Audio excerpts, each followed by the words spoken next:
Bienvenidos, yo soy Javier Pastor y esto es Incognicast, el podcast de Incognitosis.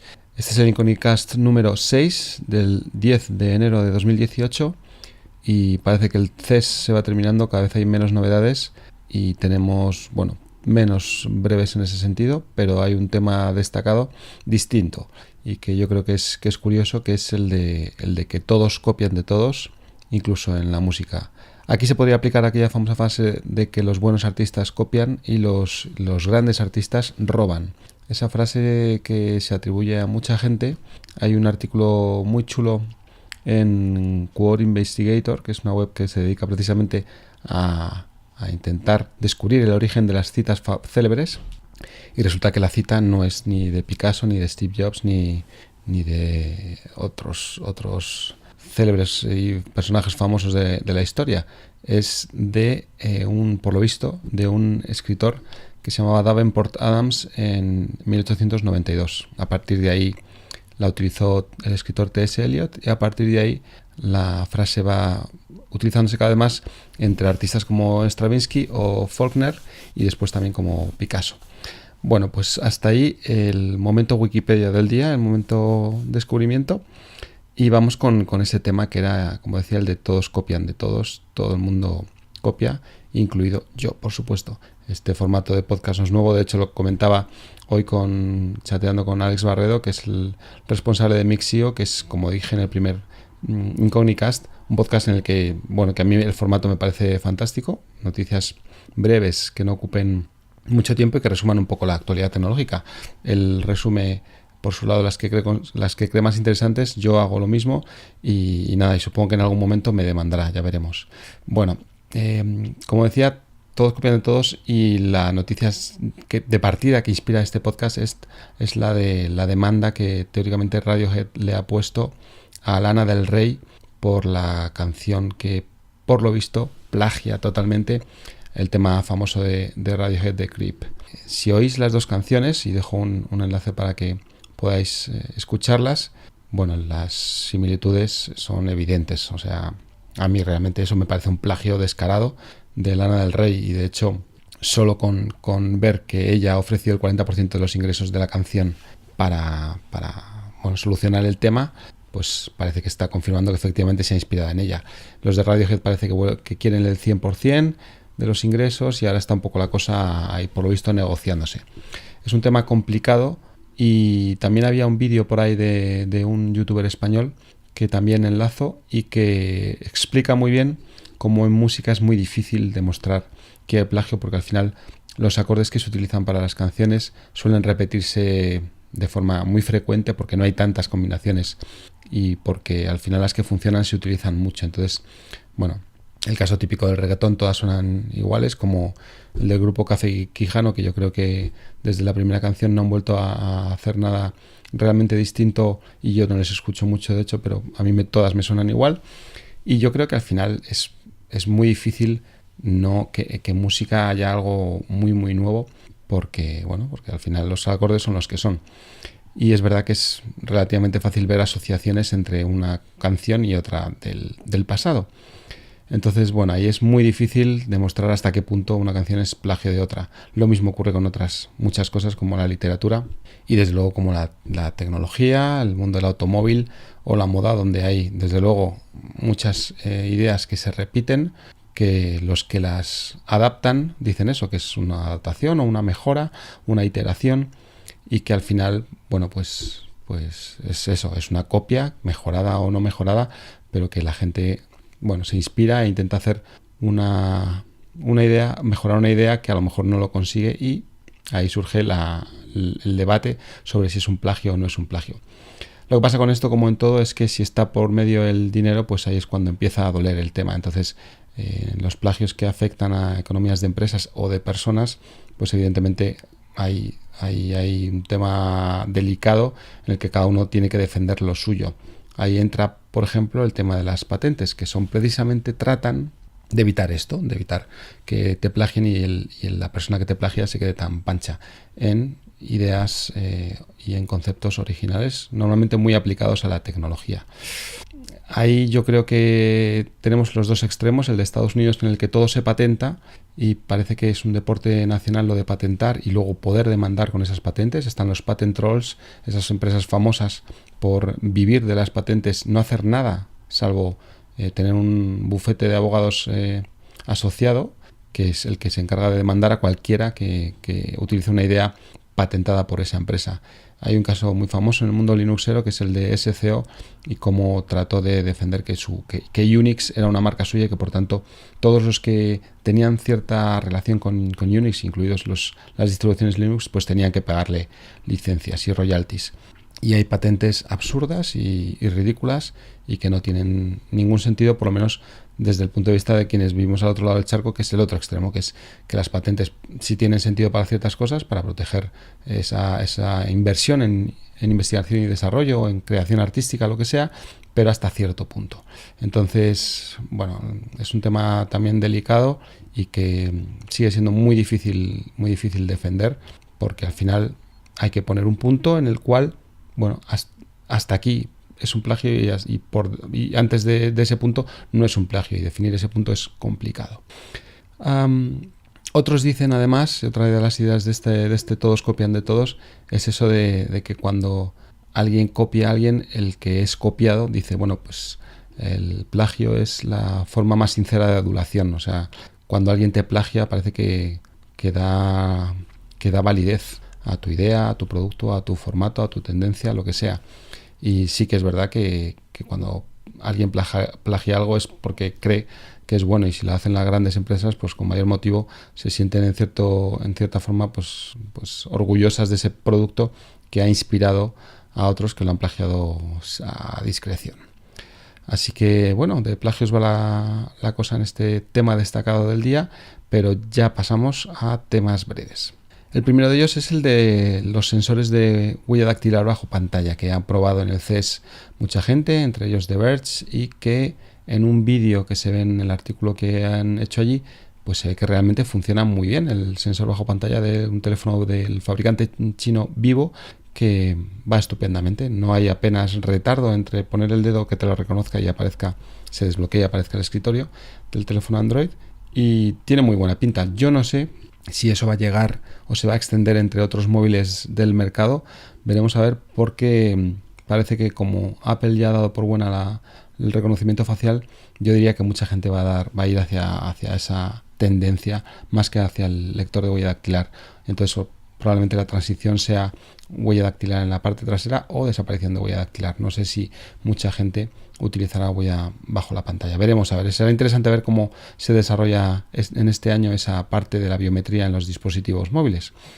Otra noticia corta es la de Kodak y su famosa ICO, esta operación de oferta pública de criptodivisas, en la cual Kodak ha creado una criptodivisa que es interesante hasta cierto punto. Se ha hablado ya en el pasado de cómo la cadena de bloques, el blockchain, puede servir para proteger la autoría de obras artísticas, porque al final el blockchain lo que es un libro gigante de registros público que sobre todo aporta transparencia y trazabilidad a las cosas. Entonces, con ese tipo de concepto, Kodak ha querido hacer una plataforma que defienda la autoría de las fotos de los fotógrafos, y parece que por ahí anda el concepto de su criptodivisa, que ha hecho que de repente las acciones reales, no las criptodivisas, las acciones de Kodak en bolsa suban una barbaridad. Yo creo que esto es absurdo, que una empresa, por mucho nombre que tenga como Kodak, se dedique quiera sacar una criptodivisa. Bueno, pues está bien, a ver si la defiende. Yo creo que es humo y que probablemente no vaya a ningún lado, y que suban las acciones por esto, pues da una señal fuerte de cómo la gente pues se deja un poco arrastrar por esos términos marketingianos de que hoy en criptodivisa Kodak suman y parece que va a ser éxito seguro, y yo dudo que vaya a ninguna parte. Veremos a ver de nuevo también. Tercera breve, lo que pasó, y esta está relacionada con el CES, lo que pasó ayer con la presentación de Huawei, que en el CES daba la keynote para presentar el Mate 10 que iba a llegar a los Estados Unidos a través de una operadora que finalmente se echó para atrás. La operadora dijo que, no sé qué dijo exactamente, pero que al final no iba a vender el terminal a través de su canal de distribución. ¿Qué pasó a partir de ahí? Pues que el CEO, que no tenía programado en esa parte de la keynote decir nada, se armó de valor o se lanzó y dedicó un par de minutos a hablar de la situación del mercado estadounidense en temas de distribución de móviles.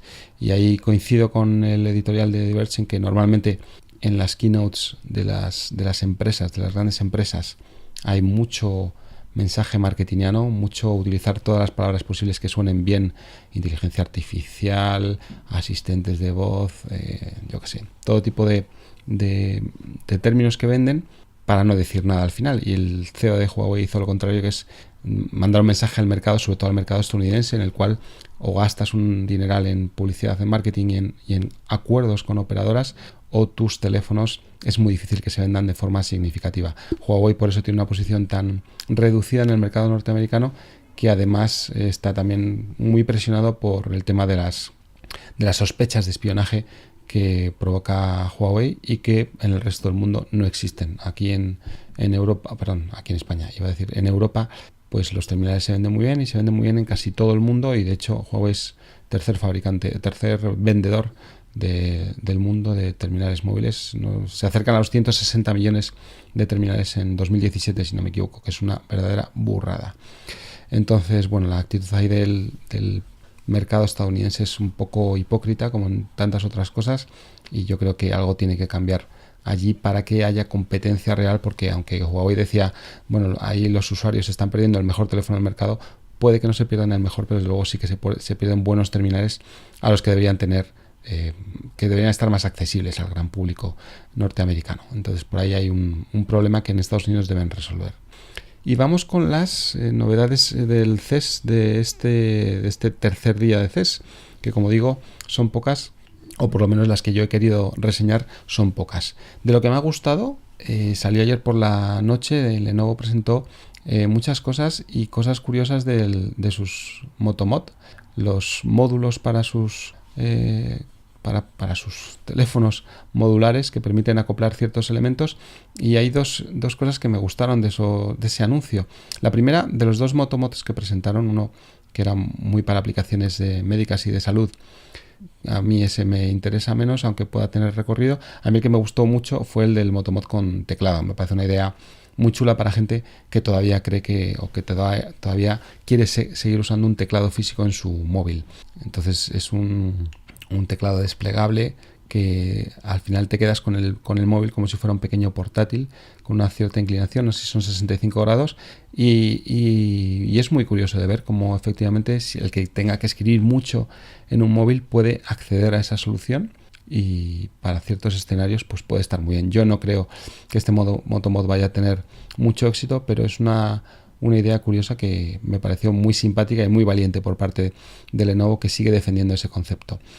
La otra idea relacionada con los Motomods es cómo se han aliado con Indiegogo, que es una empresa de crowdfunding como Kickstarter, para que sean los creadores los que lancen esos Motomods a través de esta plataforma. Es una idea que me parece también fantástica, porque estos Motomods suelen tener, como digo, ventas muy limitadas, o por lo menos eso parece, porque ya los propios móviles tienen ventas más o menos, no son móviles que se vendan muchísimo, y por tanto los Motomods también tienen ahí un problema de a qué cantidad de público pueden llegar. Así que lanzarlos a través de Indiegogo para valorar el interés que tiene la gente por esos módulos, pues me parece una idea estupenda, para que los que funcionen y por los que apueste la gente sean los que realmente salgan al mercado. Así que chapo por Lenovo en este sentido. Me gustó también de lo que vi ayer el Huawei VR2, que son unas gafas de realidad virtual que compiten con las Oculus Rift y con las HTC Vive. Tienen muy buena pinta. Ayer, por cierto, me cometí un error con las Vive Pro, que dije que me parecía más de lo mismo, y no caí en la cuenta de que el accesorio que presentó HTC junto a las gafas permite convertirlas en gafas inalámbricas. Así que eso sí que moló de la presentación de ayer de las HTC Vive Pro.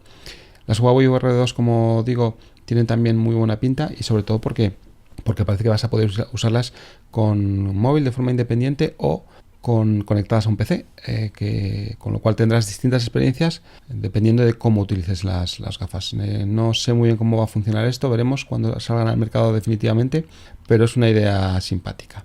Bueno, cosas que no me han gustado, pues el anuncio de Nvidia, que ha confirmado que estaban afectados efectivamente, ha publicado una actualización de los controladores y bueno, pues a esperar ahora qué pasa, porque aunque Nvidia no estaba, digamos, directamente afectada, porque al final son GPUs lo que ellos hacen y no CPUs, pues ellos explicaban que al final el acceso a núcleo y a procesos y a memoria restringida de la GPU hace que haya riesgos cuando la GPU y la CPU trabajan juntas, de que con los procesadores afectados por ese problema al final accedan a través de la GPU a cosas que no deberían acceder. Entonces, por ahí, bien por Nvidia por frenar, parchear y atajar el problema, pero bueno, que parece que no nos escapamos, que no se escapa ninguna empresa, y es una pena. Interesante del CES de ayer y de hoy. El Intel Optane 800P es una unidad SSD. Yo le he metido mucha caña a Optane, la tecnología de Intel de almacenamiento con chips flash 3D que tenían muy buena pinta cuando los anunciaron y luego pues decepcionaron un poco con los primeros productos. Pero parece que estas unidades SSD en formato PCIe van a ser la pera limonera. Vamos a ver cuándo salgan definitivamente, pero todo apunta a que van a estar muy muy bien. Temas curiosos de CES, del día 3. Me ha parecido muy curioso, también lo comentaba Alex en Mixio, es lo de los teclados de Mac. Aquí en tema teclados hay una subcultura enorme, quizás algún Incognicast lo dedique a esto, pero unos de los teclados más apreciados son los de Apple. Mucha gente que tiene Apple pues tiene una sensibilidad especial por esos teclados, que en su mayoría son de perfil bajo. Yo soy de teclado de perfil bajo, prefiero escribir en un portátil que en un teclado de ordenador, normalmente voy más rápido.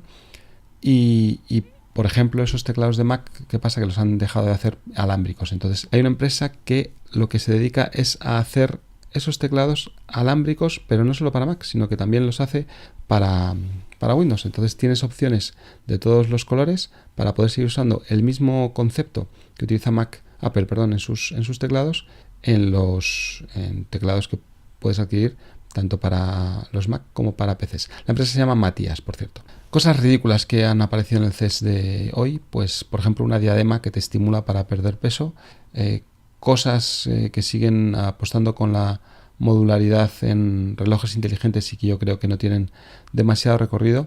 Ha aparecido también ha sido presentado un ratón de SteelSeries, el Rival 600, que lo que hace es que hace seguimiento, o sea, puedes moverlo sobre la alfombrilla o la mesa, donde sea, pero incluso puedes tenerlo en el aire a una altura pequeñita y seguirá registrando los movimientos del ratón. Bueno, que vendan un ratón que hace eso me parece bastante absurdo, porque al final, bueno, no sé en qué situaciones vas a poder aprovechar esa capacidad, pero me parece bastante absurdo. Por último, el robot que ordena y dobla la ropa, que creo que cuesta $16.000 y que es un canto a la pereza absoluta e innecesaria de que si no quieres tener tu ropa ordenada y planchada, pues oye, que se quede ahí, pero pagar $16.000 por una máquina que además por lo visto tarda bastante en analizar, reconocer con cuál es la prenda, doblarla para ordenarla y dejarla en su sitio, me parece increíble. Con $16.000 puedes hacer muchas cosas. Y creo que ya está. No hay contenido para más. Hoy ha estado un poco más difícil encontrar contenidos, pero mira, ahí me he ido otra vez a los 20 minutos. Quería simplemente recordaros que tenéis el podcast en SoundCloud, en iTunes, en iVoox, en Spreaker, y también lo puse a partir de ayer en YouTube, que es una opción más para escucharlo. Si os gusta Incognitosis o Incognicast y queréis aportar, podéis hacerlo a través de los dos métodos que tengo en el blog, el LiberaPay o Patreon, y tenéis los enlaces en el post. Así que, como siempre, muchas gracias por escuchar y hasta mañana.